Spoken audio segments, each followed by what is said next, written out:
Welcome to Deals and Disputes with the West Webb Law Group.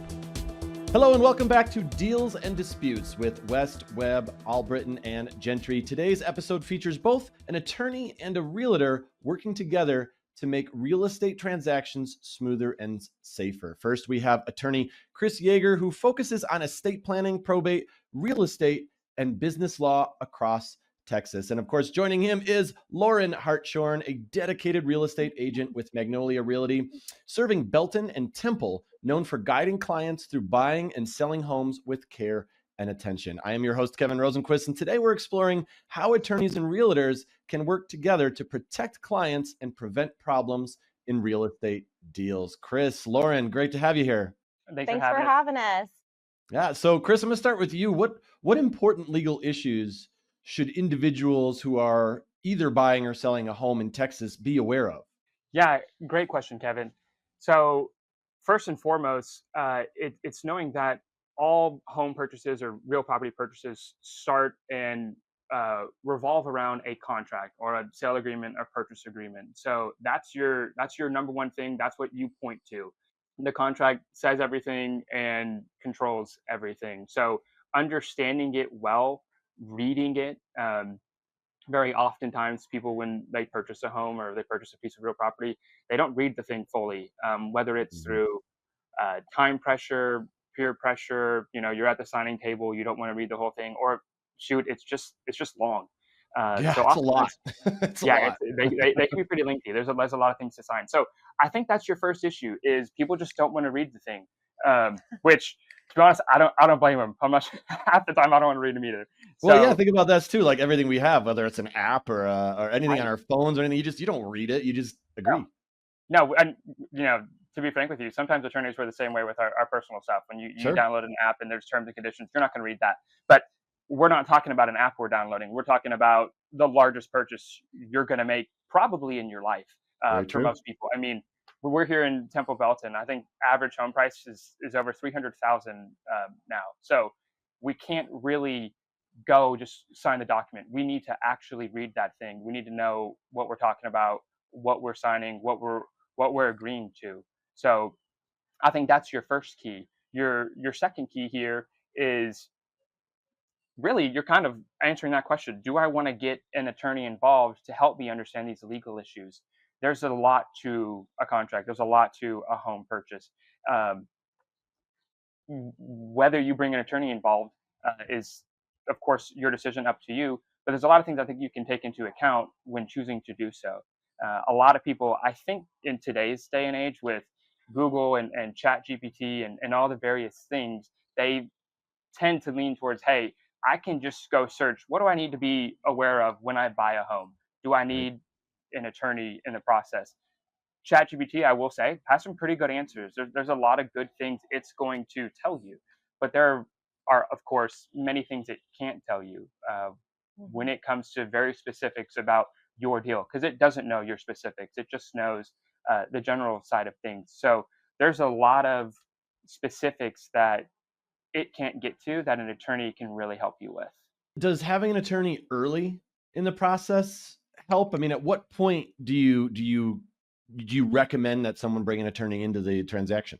I'll start a little bit there, and then I'll let Lauren kind of chime in too. If where there are situations where she's recommended me to come into the process, and I think the answer is the earlier the better, right? The sooner an attorney gets involved, the less, it sounds kind of counterintuitive, but the less attorney's fees you're going to accrue, because the attorney can get it right in the first place. Right. If you've played sports, people often say it's easier to teach a kid how to shoot a basketball if he's never shot a basketball. But once he's shot it and he's built that muscle memory, and he shot it wrong 1,000 times, you have to break that out. And so it's kind of the same thing with bringing an attorney in. Once you've already got a contract put together, or you've already got these negotiations taking place, if the attorney has to come in and fix that, it's a lot more time, involvement, etc., a lot more cost. So if an attorney is involved early, there is lower costs, and you're kind of getting it right the first time, right? Lauren, I'll let you chime in if there's anything additional you'd like to add there.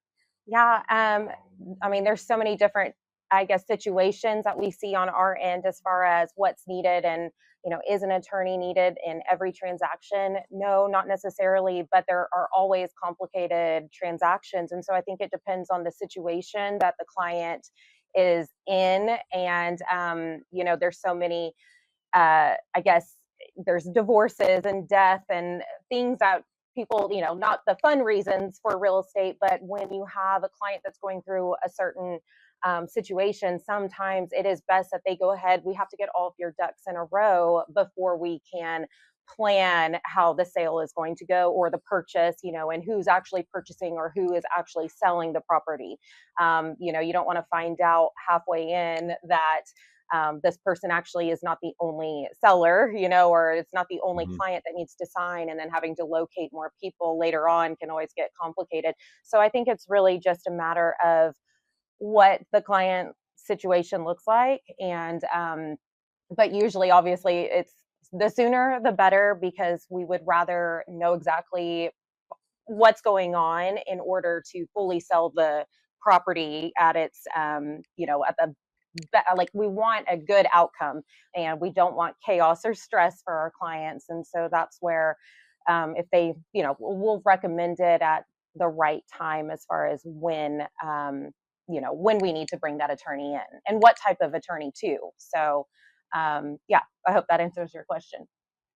Yeah, absolutely. And Lauren, I was curious about, some of the things maybe from an agent's perspective that you might see that where a lawyer being present really makes a big impact. What type of transactions? Yeah, like what are the things that you see at the closing table, or even before that, where maybe you're even like, boy, I wish this person had a lawyer, or I'm glad this Right. person had a lawyer. Right. Yeah. So that is really when a family member has inherited a property, or if they have lost a spouse or going through a divorce. We have to know, who is actually on the deed, who is selling the property. And that's where it can really get complicated, because just because that this is going to be your house, if the paperwork is not fully completed, you might not even be able to sell that property. And so there's Right. certain questions that we have to ask up front, and not to get into their business, because not everyone wants to share every single aspect of their life, but we do need a full understanding so that we can prepare for whether that's a purchase, but usually we see that more on the sell side. And yeah, it can be complicated sometimes. Do you guys see a lot of probate or estate issues that come up during real estate transactions? Is this something that happens a lot? Kevin, it can be fairly common. Typically, what happens is someone inherits, as Lauren said, a piece of property from a relative, usually mom or dad. And there's this idea that, when mom passes or dad passes, whomever's the last one in line, once they've passed, it's just going to go right to me. I'm going to own it. And Mhm. I can go sell it, which is typically why you see a lot of probate property that comes from probate, is because the kid inherits it. Mom or dad are typically older, and they don't need this second home, or they don't live in that area anymore. So anyways, you want to get that property sold. And what they don't realize is the property is still in what's called mom or dad's estate.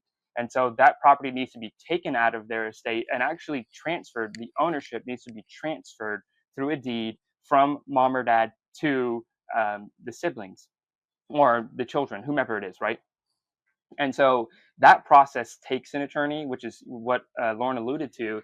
Oftentimes, an attorney gets involved when you have probate issues, estate issues, so that way that property can go from the deceased individual's estate and into the name of the individual. So then Lauren can be hired and help sell that property. Mhm. I think with a lot of our clients that we see too, they think that just because they have a will, or that their family member has a will set in place, that there's not anything else that's needed. They don't need to get an attorney, and they think that just because it's stated in the will that so and so will get the property after someone passes, that they avoid this probate process. And that's really not the case. And I think that I even had I've been in real estate since 2010, and I It's funny because I met Kris randomly, and he actually corrected me on some of my thoughts on just having a will, how the process really can be so streamlined and simple, but so many people don't understand that there's a simple document that can help avoid probate entirely and can just really make people's lives so much easier. Because obviously when someone is going through death, the last thing they want to have to worry about is all of their real estate, I guess the what happens next, and taking those steps, and then having to find an attorney, and then finding out too that you don't actually just get that property, that you have to pay taxes, and there's just other fees that come with it. And just because that person had a will, it doesn't really mean as much anymore. And so when I met Kris, I met Kris through, I was showing his parents a house that turned into multiple houses. So we got to know each other really well. And, I like to ask a lot of questions just to know what my clients do and where they're moving from. And when he came and joined us looking at property, I was asking him all about real estate, and, what he deals with is how real estate and attorneys kind of go hand in hand. And it really is just crazy for as many years as I've been in the business, and him being able to show me simpler ways. Yeah. So what Lauren's alluding to is called a trust. And so what this document does on a very high level, because we're more here about home buying, but what this does is it allows you to place the property you own into the trust, so that when you pass, you don't actually own that property, your trust does. So you don't have to go through this whole probate process that is very expensive. It's north of $5,000. Some estates, it can be $10,000 to get an estate probated. So it saves a ton of time, and money. They take 6 months to a year to complete. And so when you have that trust in place, and this is something that Lauren and I have talked about a ton, that we think could really revolutionize how home buying is done. Why not just have the property placed into a trust to begin with? Or a second document we really like to use, and again, Lauren and I have talked a ton about this document. It's called a transfer on death deed. And so we think this is something that could be part of the closing process. When you go and you buy that home, right after you have executed, the deed to make you the owner of the property, you also execute a transfer on death deed. This is the formal legal way of a beneficiary designation on a bank account, right? You designate your significant other, or if you're both on the account, you're going to designate your siblings or your kids, whomever, on that bank account. So when you pass, they are paid the money upon your passing. Transfer on death deed works same way. When you pass, the transfer on death deed is going to trigger, and it's going to transfer that property to whomever you list as your beneficiary. There's one additional step. You have to file an affidavit with the property records just saying that you've passed. But let me tell you, it is 100 times cheaper, and it's a lot faster of a process. Really, on my end, it's his attorney lingo can sound just so scary and overwhelming. And my clients, just to bring it back to, the people that I work with, when they're purchasing their first home, it's already scary. It's already expensive. They don't want to go out and spend more money, but they're purchasing a home usually for their family. And so I've been bringing it up, into their, letting them know that, hey, I know that this is something you don't even want to, nobody wants to talk about death. No one wants to talk about anything morbid. However, you do want to protect your biggest asset, which is your home. And there's one document that's needed in order to do that. And I do try to let them know that the process is actually very simple. The transfer upon death deed is something that will allow their family to just know that if something were to happen to them, that their son or their daughter would be able to get that property, or a family member. It doesn't even matter who, but just knowing that your biggest asset is protected. And so that's where it really is important that they're able to get this taken care of. And so that's where Kris has come in, as far as I let them know, hey, just talk to him. There's no, I guess, no strings attached, and really just wanting them to get in touch with an attorney that will actually take the time to explain all those scary attorney, just the process, and just having someone that can understand that family situation, what it is that they need, and they start their estate planning, whether it's just that one thing to transfer, on death deed, or maybe more. And so that's where, and I feel silly for not even, I guess, being as prepared as what I thought I was. And then Kris quickly put me in my place. And now I'm like, I let every single one of my clients know that they also need to, but also I actually spent my own money, as far as like, I hired Kris to do this for my family. And so it's easier to talk about it just because I know what he was able to do. And it's just peace of mind, as you leave, and what will happen for my kids too, and what they need for their family situation. So I'll chime in there too. I hope this comes off as genuine as we truly feel about each other's services. As Lauren alluded to, she's hired me for estate planning and for her handling her home and those things. I also recommended Lauren to, as she alluded earlier, to my parents, and Lauren was their realtor. And this is our goal as a realtor, as an attorney, is to be as personable as we can be. To be something that, like, hey, we're someone you can come to and trust. You can count on us. We don't want to be this scary attorney, a scary realtor. We're not those things. We're very easy, outgoing people, easy to talk to, easy to get along with, and really just want the best for you. I think that's when you're considering, hey, do I need an attorney? Do I need a realtor? Why do I need those things? Know that we are really on your team. We're the only people in a home buying, property buying process that is truly on your team. Like, we are hired by you to serve you. And so take that away from this, that we've used each other's services. We really like the services that each other offers, and think y'all would too. Yeah, my wife's a realtor as well, and I she always says, like, I have a duty to my client. I got to take care of my client, and that's yeah, you're right about the being on your side. And to your point earlier about being prepared, I wouldn't have known any of this stuff that you're talking about. I kind of know some of it because I have a wife who's a realtor, but most people don't. So, is that right? And it is kind of scary too. That, you're not taught all of these things, and there's just some simple things that should, everyone should know. And so that's where, no one wants to talk about those next steps, but how important they are and how easy they actually can be done. And even Kris, I say, coming in after years being in real estate and just kind of talking about simple steps and just kind of being like, hey, a will's great, but also there are some other options. And so that's where you don't have to have a huge estate in order to actually start your estate planning. You can start extremely small. And that's where, we do try to let people know that it doesn't have to be as complicated as what the internet can make it seem.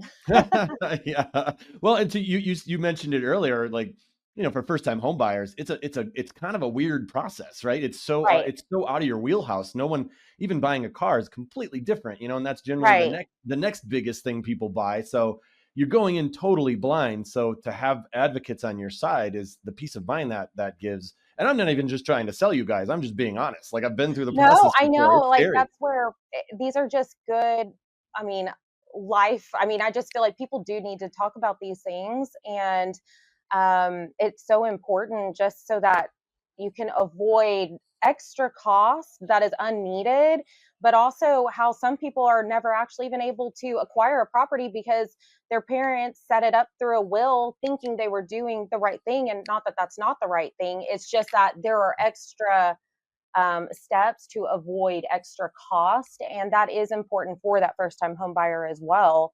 And for anyone that's purchasing their fifth home. So that's where it's just really interesting how our paths crossed and how much he's actually taught me and helped my family. So.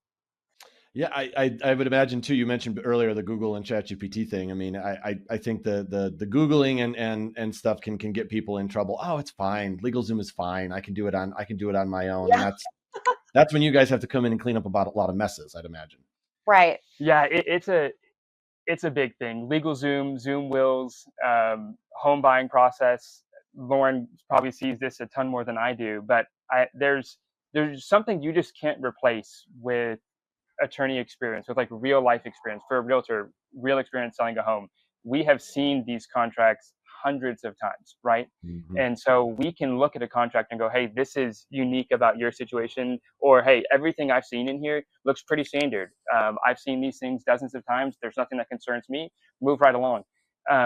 I think there's this idea that attorneys are thousands of dollars to come check this stuff out. And it can be, depending on where you're at in the situation, but it can be very affordable and Right. give you a ton of peace of mind. Hey, I'm purchasing this large property. I've had an attorney give it a quick review. It took a couple hours, and he thinks this all looks good. He's given me the green light. What peace of mind that could bring. Oh yeah. Yeah, you can't put a lot of times you can't put a dollar figure on that. I mean, it's just Right. it's a confusing process, and you need people in your corner. All right. Well, thank you very much for listening to today's episode of Deals and Disputes with West Webb, Allbritton and Gentry. If you're buying or selling a property or need guidance on estate planning or probate matters, visit westwebblaw.com. That's Webb with 2 B's. And if you're looking for a trusted real estate professional in the Temple and Belton area, you can connect with Lauren through Magnolia Realty. Don't forget to subscribe to our channel, leave us a review, and share it with your friends. Share it with people who can use it, because it's great information, and we really appreciate Kris and Lauren for being here and giving us the rundown. Thanks so much for your time, guys. Thank you. Thanks for having us. Thanks for watching. Be sure to hit that like and subscribe button and leave us a review in the comments.